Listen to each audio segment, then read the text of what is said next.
Preview.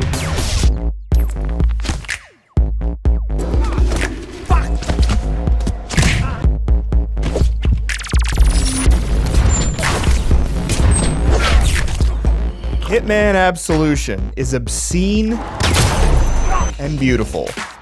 It's foul-mouthed criminals and grubby henchmen add a layer of thick grime. Shut up, bitch! Oh! Or I'll put a cap in your ass! Look out, everybody! To otherwise quaint small-town streets and on warm desert sands. Returning anti-hero Agent 47 is a ruthless contrast to the beauty of his surroundings and the crudeness of his enemies. I'm gonna shoot this son of a bitch! He's a well-dressed killer who finds pleasure in careful planning and clean kills. Some AI problems and anticlimactic missions disrupt the flow, but Absolution's mix of stealth and action plays well and looks sumptuous.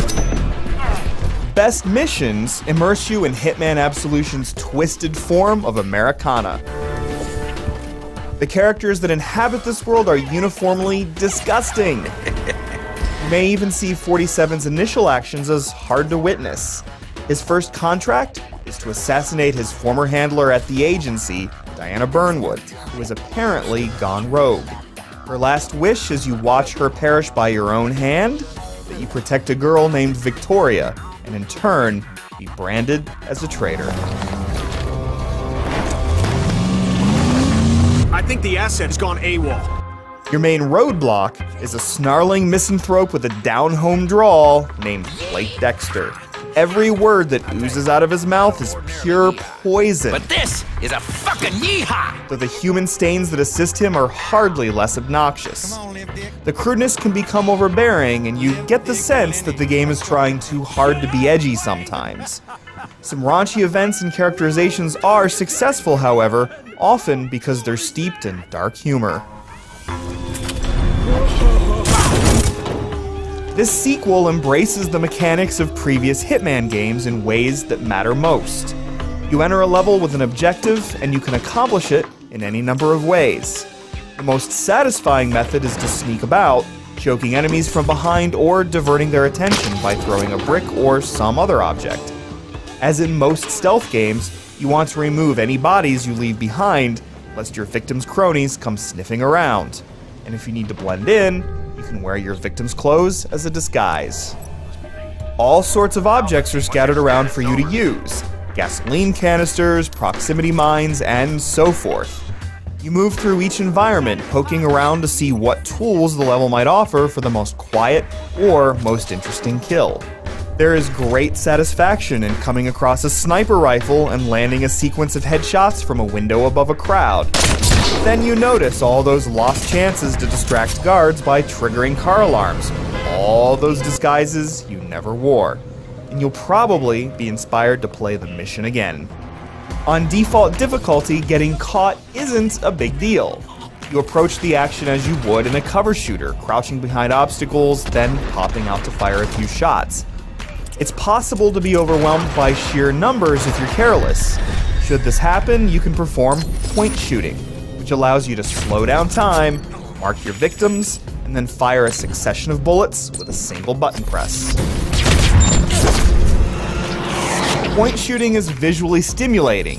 If only the standard shooting had substance to accompany all that style. Your enemies aren't very smart once they get to shooting a gun.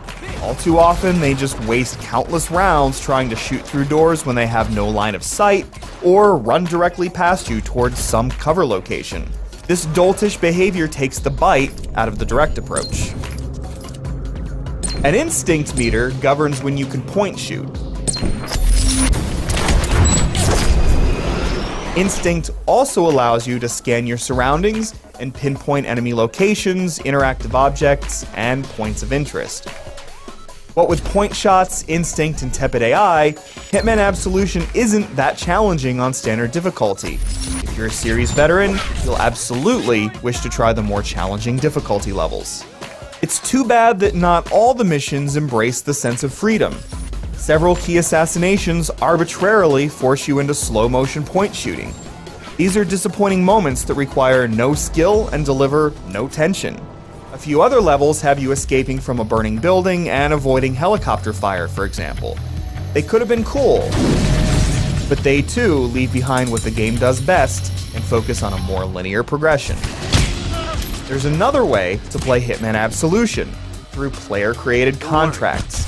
To create a contract, you play the mission, designating up to 3 targets and then assassinating them in whichever way you wish. Once completed, other players can try them out and compete for high scores. It's a neat way to freshen up familiar levels. What a vivid world this is. The sound design matches the visuals wonderfully with fantastic voice acting. I don't need that kind of attention. And evocative sound effects that heighten the drama. There are some stumbles here and there, but one thing's for sure. It's good to have Agent 47 back. The greasy world he inhabits was in sore need of cleansing.